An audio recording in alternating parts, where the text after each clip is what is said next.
Qala al-mu'allif rahimahullah ta'ala wa nafa'ana wal muslimin wa amadana bimadadihi wa anwarihi wa asfarihi fid dharaini amin.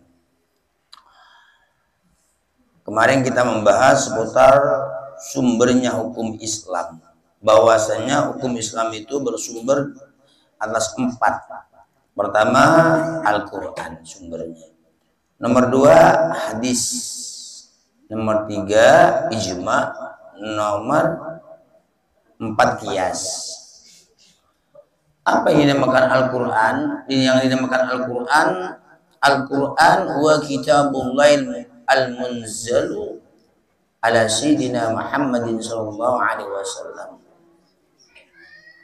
Adapun yang dinamakan Al-Quran, kitabullah, yaitu merupakan kitabnya Allah, firmannya Allah, kitabnya Allah, al-munzalu, yang telah yang diturunkan kitab ala sayyidina Muhammadin sallallahu alaihi wasallam, atas gusti kita Nabi Muhammad sallallahu alaihi wasallam.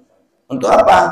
Li islahin nas, untuk kebaikan bagi manusia, untuk memperbaiki, untuk kemaslahatan kehidupan manusia fi dinihim, dalam urusan keagamaannya, wa dunyahum, dan urusan dunianya, wa akhiratihim, dan urusan akhiratnya. Jadi Al-Quran tersebut yaitu firman Allah, kitab Allah yang diturunkan atas Nabi Muhammad SAW.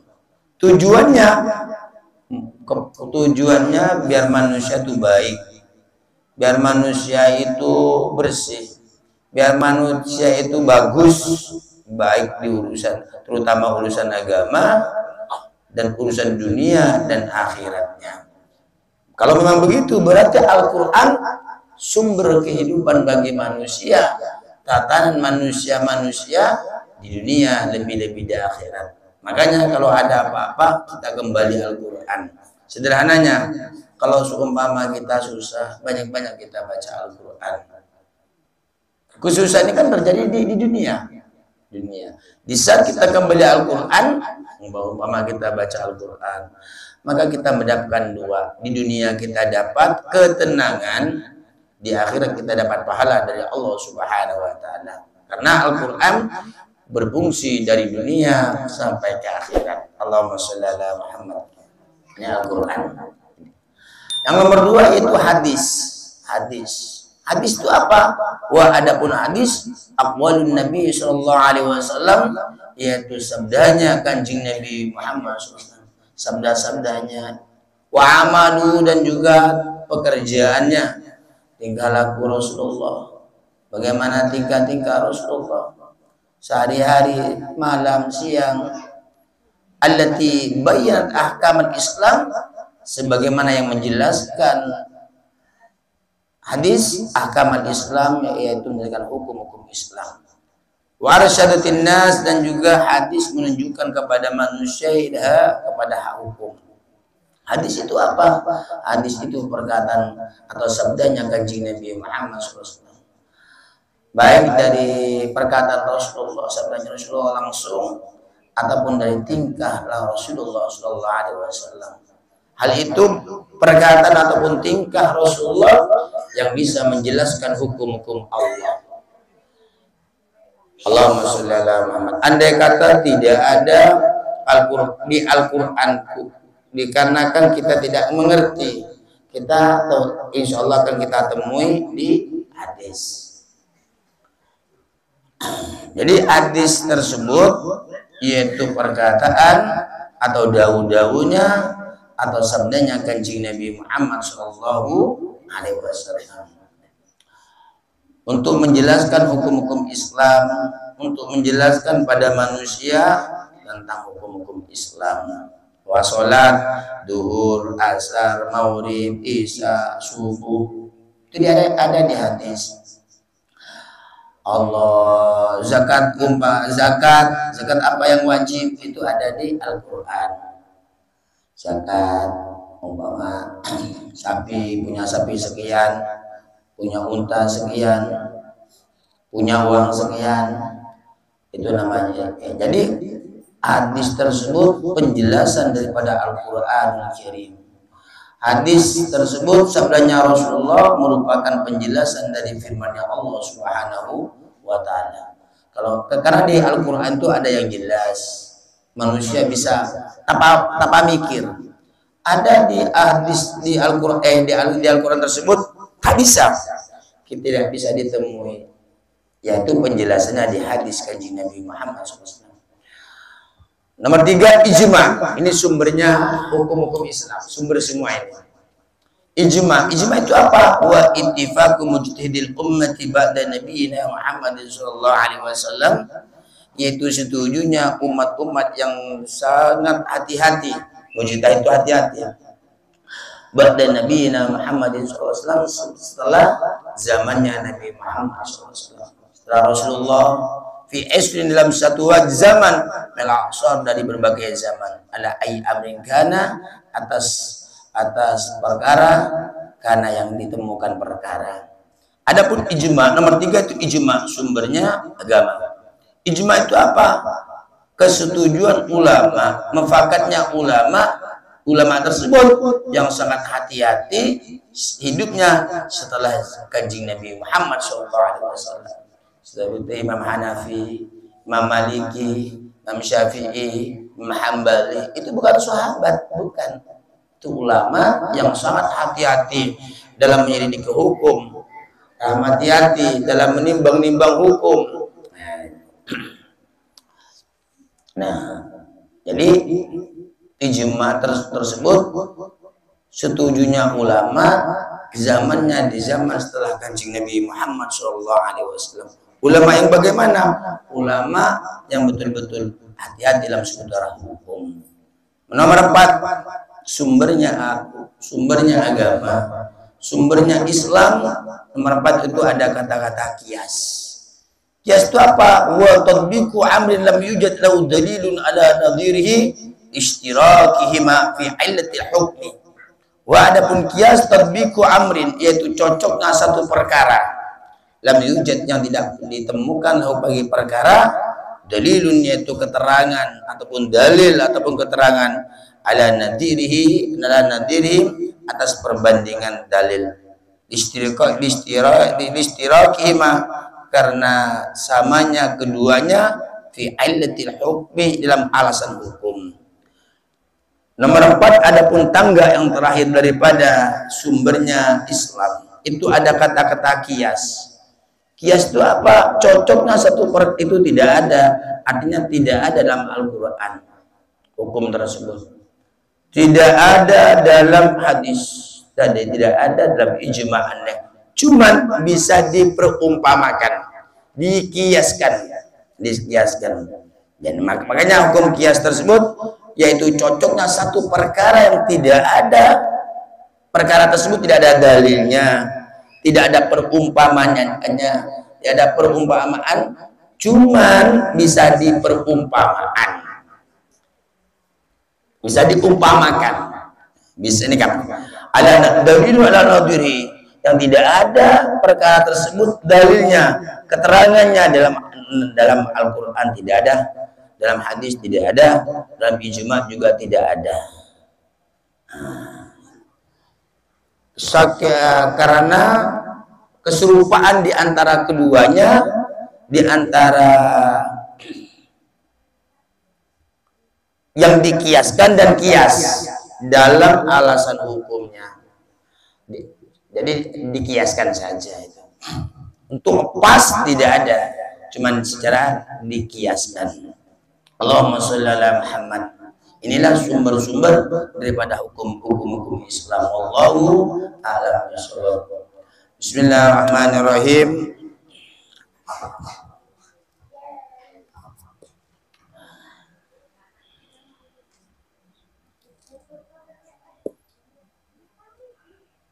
Qala al-muallif alaihi wasyuti rahimahullah ta'ala wa nafa'al muslimin wa madana bi madadihi wa anwarihi wa aswarihi fid daraini amin. Hadis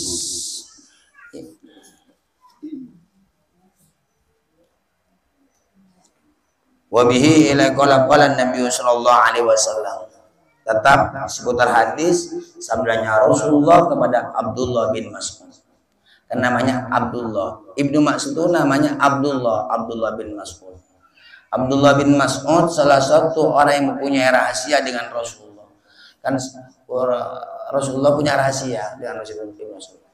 Mama. Jadi makanya salah satu Abdullah bin Mas'ud orang yang punya rahasia dengan Rasulullah.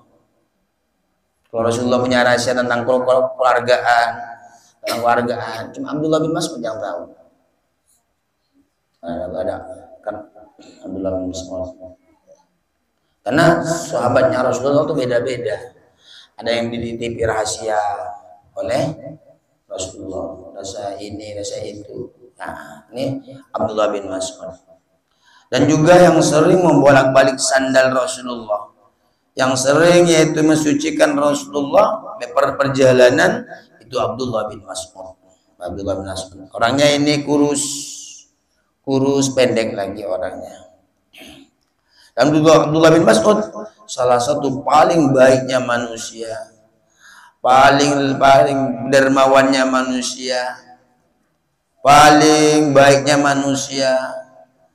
Dan juga Abdullah bin Mas'ud itu sahabatnya Kanjeng Nabi Muhammad sallallahu alaihi wasallam. Allahumma shalli ala Muhammad. Jadi namanya Abdullah. Begitu juga seperti kita kan Bu, umpama kenal sama orang dekat betul. Itu yang paling banyak megang rahasia kita. Oh, begitu juga ulama. Siapa santrinya yang paling dekat? Yaitu yang paling banyak megang rahasianya. Nah, yang paling banyak rahasianya.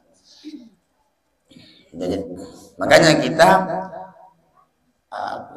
jangan menyimpan rahasia kecuali orang-orang yang betul-betul bisa memegang rahasia di saat kita bermusuh atau kita tiada.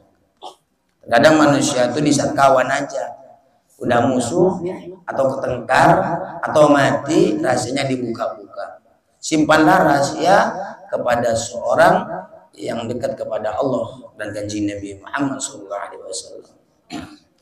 Wa bihi ila qala Nabi sallallahu alaihi wasallam, bersabda Kanjeng Nabi, faqihun wahidun, orang alim fikih, orang alim dengan ilmu syariatnya Kanjeng Nabi, wahidun satu saja, hanya alim satu. Dalam ilmu syariat Nabi.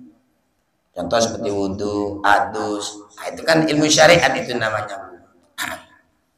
Wahidun yang satu saja, orang alim fikih satu, asyaddu yaitu sangat dahsyat, sangat sulit ala syaitan atas setan min alfi abidin, ketimbang 1000 hamba mujtahidin yang hati-hati, tapi jahilin yang bodoh, wariin yang waro.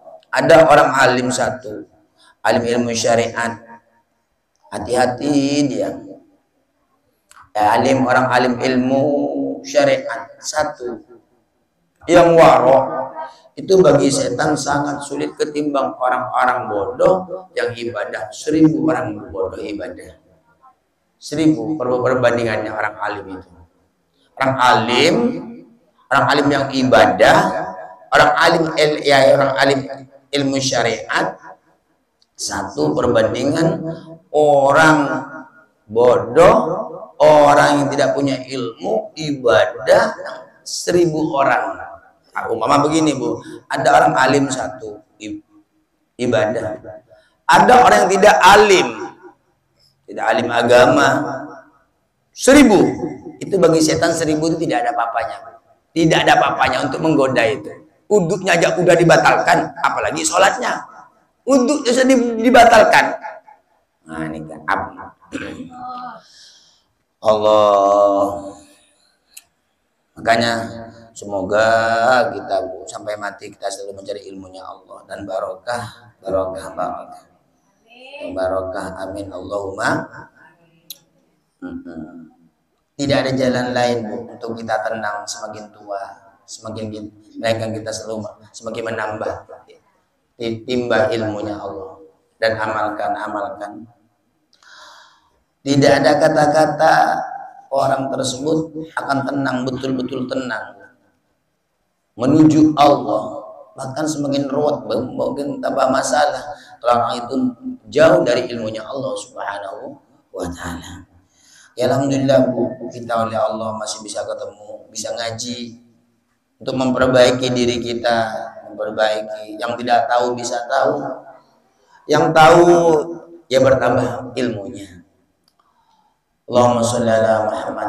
Bayangkan satu orang alim yang ibadah, perbandingannya bagi setan itu 1000 orang yang ibadah yang tidak alim. Allah. Wa bihi ila qala Nabi sallallahu alaihi wasallam. Orang-orang mencari ilmu agama dari perjalanannya, dari rumahnya itu rontok. Setannya rontok. Maksudnya dosa-dosanya rontok. Dosa-dosanya berjatuhan di tengah jalan. Berjatuhan di tengah jalan. Karena kalau orang bisa menyesal, bisa kembali ke Allah, bisa menyesal, bisa suka dia ibadah dikarenakan dia tahu. Tak bisa tahu kecuali kita belajar ilmunya Allah Subhanahu wa Ta'ala. Bisa menyesal kalau tahu umpama kita pernah melakukan dosa, bisa menyesal karena ilmu.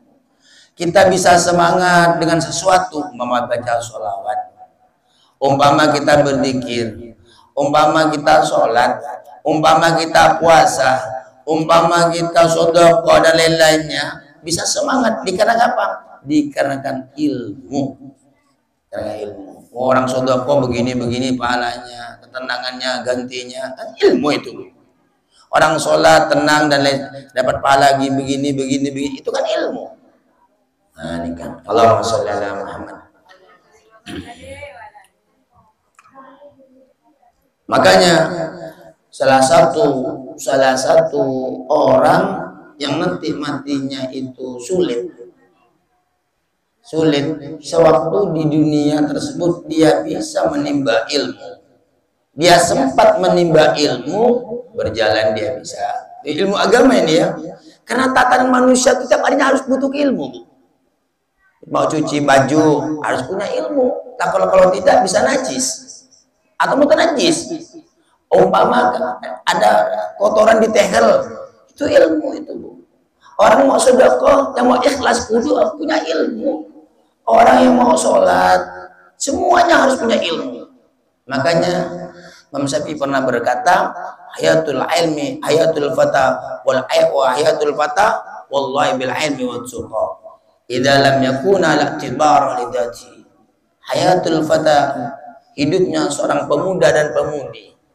Reng laki, reng bini, reng laki, perempuan, laki-laki ataupun perempuan, bil ilmi wa tuqa, dia harus punya ilmu dan takwa kepada Allah Subhanahu wa Ta'ala. Enggak ada apa-apanya Bu. Kalau udah manusia tuh udah enggak punya ilmu, kalau enggak punya ilmu, laksana baling-baling dia hidupnya, tak menemukan tujuan Bu. Mau kemana? Mau kemana? Pakai mobil udah capek, ada bosannya semua. Yang tidak ada bosannya melainkan dia apabila ditunggangi dengan ilmu menuju ke Allah Subhanahu wa Ta'ala. Mau kemana Bu? Nah, lebih-lebih seumur kita semakin tua bosan semua. Nah, paling-paling cuma umpama kita beli baju, sebentar kita pakai, pagi nggak sampai sore udah bosan kita Bu. Kita pakai mobil semua, belilah mobil yang paling mahal, sebentar udah capek semua. Nah, ini kan.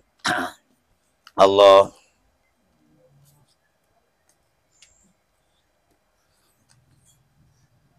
Mate.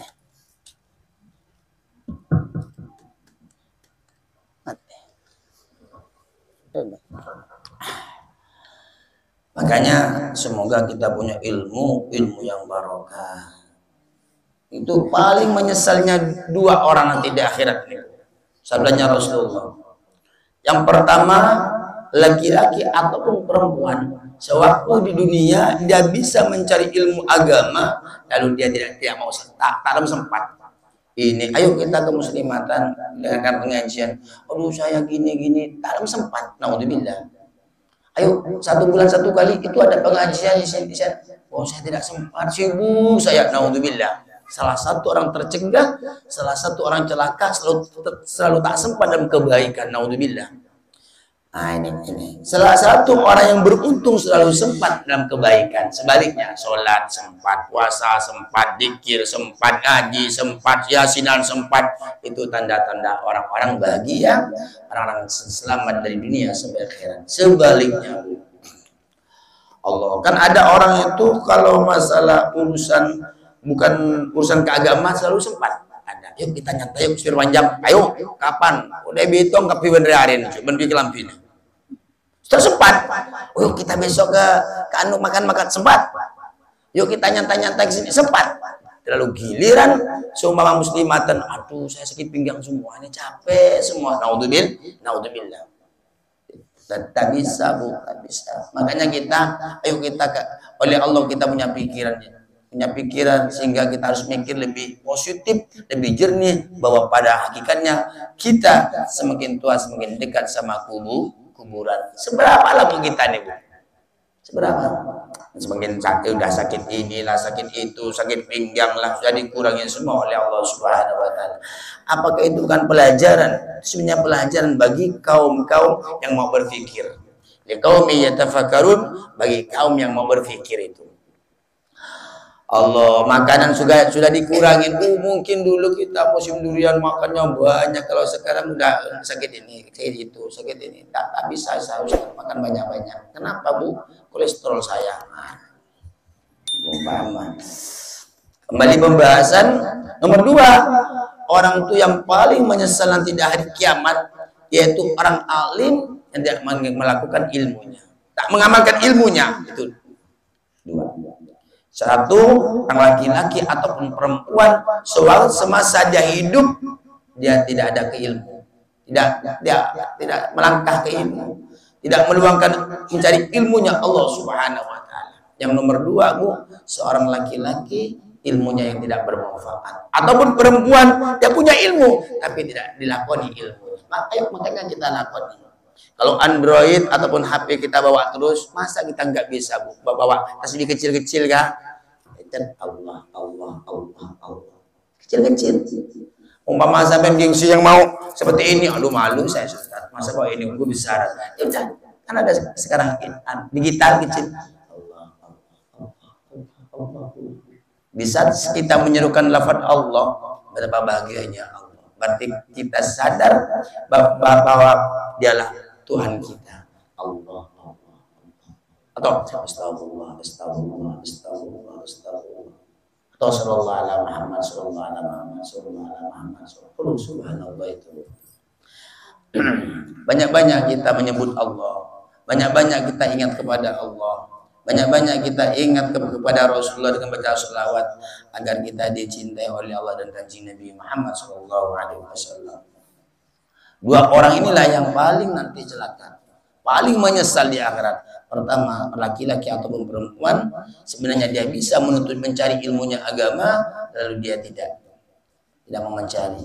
Nomor 2, yaitu ada orang alim yang ilmunya tidak manfaat, yang ilmunya tidak dilakoni, tidak dikerjakan. Allahumma sholli ala Muhammad wa bihi ila qala Nabi sallallahu alaihi wasallam. Fadlul alimi alal abidi, fadlul alimi al abidi kafadil qamari lailatul badri ala sa'il kawakib.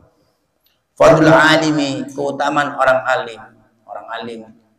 orang yang pintar agama, orang alim yang mengamalkan keilmunya ini. Al-abid di atas hamba yang lain. Kafadil qamari lailatul badri ala sa'il kawakib. Keutamaan orang yang alim yang melakoni keilmunya. Al-abid di atas hamba yang lain, kafadil qamari, laksana keutamaan bulan Lailatul Badri tanggal 15 bulan purnama, ala sa'il kawakib, atas bisa mengalahkan di antara bintang-bintang yang lain. Orang alim yang ngelakoni keilmunya itu bu, laksana rembulan tanggal 15. Adapun orang-orang yang tidak alim, orang-orang awam, orang-orang yang nggak punya ilmu, itu sana bintang. Pertanyaan saya, padahal bintang ribuan jutaan yang berpijar di langit tak mampu menerangi bumi. Nggak bisa dihitung tuh bu. Tapi satu bulan mampu menerangi alam jagat raya. Jagat raya itu. Jadi keutamaan orang-orang alim yang melakukan keilmunya atas orang-orang yang tidak alim, keutamaan orang-orang yang alim dan orang-orang awam, laksana bulan purnama orang alim tersebut yang mampu menerangi, khususnya muslimin muslimat. Orang-orang awam itu belum tentu dia mendoakan Allahumma firlil muslimin wal muslimat wal mu'minat. Dia mendoakan dirinya aja belum tentu berdoa dia. Tapi kalau orang alim positif tuh, 5 waktu itu minim. Allahumma fir ummata sayyidina Muhammadin sallallahu alaihi wasallam. Allahumma arham ummata sayyidina Muhammadin sallallahu alaihi wasallam. Kata itu orang-orang alim. Kalau orang-orang tidak alim tuh belum tentu dia mendoakan dirinya sendiri, apalagi orang tuanya yang sudah tidak ada. Dia mendoakan dirinya aja belum tentu. Naudzubillah min dzalik. Sering-sering Bu doakan orang tuanya, doakan guru-gurunya. Kalau sampai punya ikatan erat kepada dua manusia ini, maka kita akan naik derajat insyaallah. Maka kita punya hubungan erat juga kepada orang wali, orang soleh, begitu juga kepada Kanjeng Nabi Muhammad SAW. Tapi kalau udah dua sampian dah luntur, tak bisa dijaga dua, jangan harap sampai mencintai Allah. Omong kosong kalian. Kalau sama guru kalian sampai udah kurang ajar, tidak bisa untuk mendoakannya seperti begitu juga sama orang tuanya. Jangan mimpi sebelum tidur omong kosong sampai akan bisa cinta ke Allah. Paling larut ke dunia, karena ruhaninya tidak suci. Kita bukan ruh suci, kita colokin kepada roh suci, kita ngecas kepada roh suci. Maka jaga orang tuanya, doakan Rabbi firli walidi warhamma kama rabbayani shaghira. Atau bahasa Maduranya ya Allah, bahasa Indonesianya, ampuni orang tua saya ya Allah, ampuni guru-guru saya ya Allah, guru-guru saya ampuni ya Allah. Doakan tuh. Kalau dua sudah dijaga, jangan jauh-jauh sampai bisa istiqomah 5 waktu saja, 5 waktu.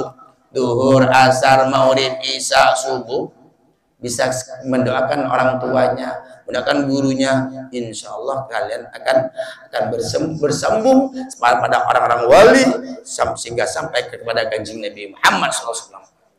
Tapi kalau sudah dua diputuskan, tak bisa nyambung dengan orang-orang soleh, tak bisa nyambung dengan orang-orang wali, lebih-lebih Kanjeng Nabi Muhammad SAW. Kalau kepada dua ini tidak bisa cinta, Bu, bagaimana sampai cinta ke Rasulullah? Wong ini pewarisnya. Kalau sama pewarisnya dia tidak bisa cinta, apalagi ke Rasulullah. Tak bisa. Kalau sama Rasulullah tidak cinta, bagaimana mungkin kita bisa cinta kepada Allah Subhanahu wa taala? Makanya dalam pada diri kita tuh harus ada wasilah, ada pelantara, Kembali pembahasan, saking utamanya orang-orang alim di sisi Allah, saking mulianya orang-orang alim di sisi Allah yang mengerjakan keilmunya, perbandingannya yaitu bulan purnama dan orang-orang yang lain, manusia-manusia yang lain yang tidak punya ilmu, yaitu laksana bintang-bintang yang bertebaran di mana-mana, yang tidak bisa menerangi alam, tapi bulan satu mampu menerangi alam. Contoh sederhana, umpama di sini orang-orang awam semua, 1 juta Singkawang ini. Apa arti 1 juta kalau dia memang tidak tahu? Baca Yasin tidak tahu, baca Qul tidak tahu, apa gunanya? Untuk apa? Nah, kan begitu. 1 juta lah Singkawang ini. Ternyata umpama awam tidak tahu, tidak bisa ngaji Al-Quran, tidak bisa baca sholawat, umpama tidak bisa tidak ada yang bisa baca kitab. Apa itu artinya, Bu?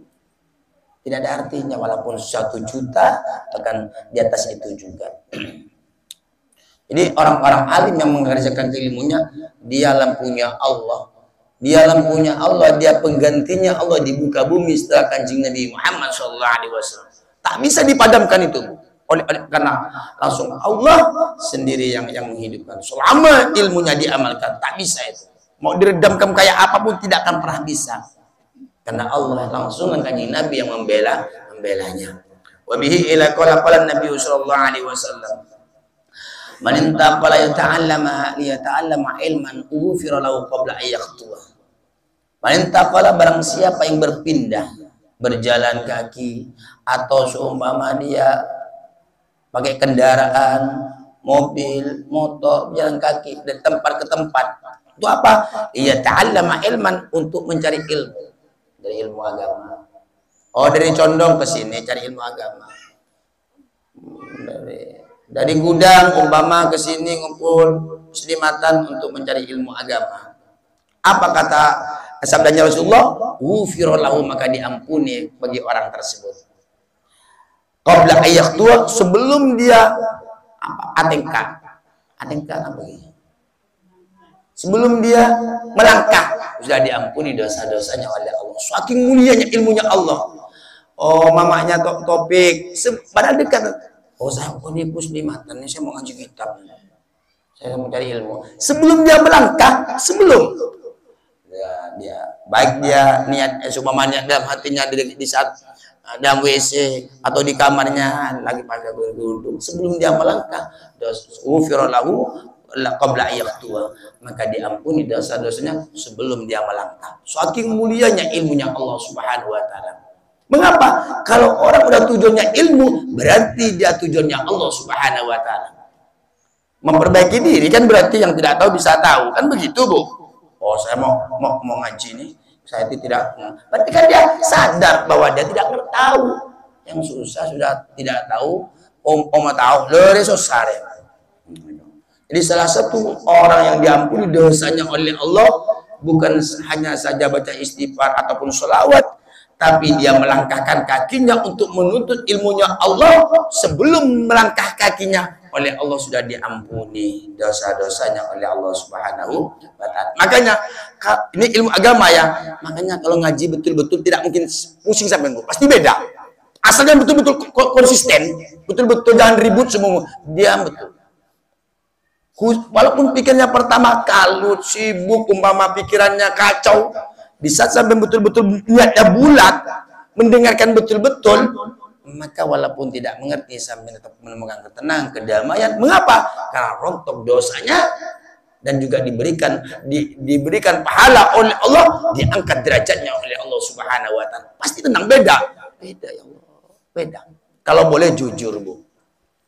Terkadang kan manusia ini tak merasakan tenang. Mengapa? Karena konslet. Tidak merasakan, oh tadi kebingungannya. Coba betul-betul sampai. Nah, betul-betul sampean dari rumahnya umpama punya masalah, pusing. Atau tidak punya masalah tapi tidak tenang. Sampai niat, saya mau ngaji nih, muslimatan. Saya mau jalan sholawat, saya mau yasinan. Itulah sampai betul-betul sampai nanti itu beda sampai. Ketenangan, kedamaian oleh Allah Subhanahu wa taala. Karena agama merupakan kedamaian. Makanya tidak ada kata-kata orang tersebut beribadah yang tidak damai, Bu. Pasti dia damai. Karena agama merupakan kedamaian. Ketenangan, ketentraman, lentera kehidupan, payung dalam sebuah kehidupan di saat terik matahari. Artinya di saat sibuk kayak apapun, rumit kayak apapun kita, bisa kita bersandarkan sama Allah, ibadah, maka ketenangan, ketentraman akan tercipta dari Allah Subhanahu wa taala. Makanya semoga kita semua dapat barokahnya ilmu, dapat barokahnya hadisnya kanjeng Nabi Muhammad SAW, sehingga kita sukses selama dunia akhirat, dijauhkan dari bala-bala, musibah-musibah zahir dan batin oleh Allah Subhanahu wa taala, sehingga kita punya anak keturunan sholihin sholihah dari dunia sehingga selamat, sukses selama dunia akhirat. Amin Allahumma amin, wallahu a'lam bishawab. Amin Allah amin.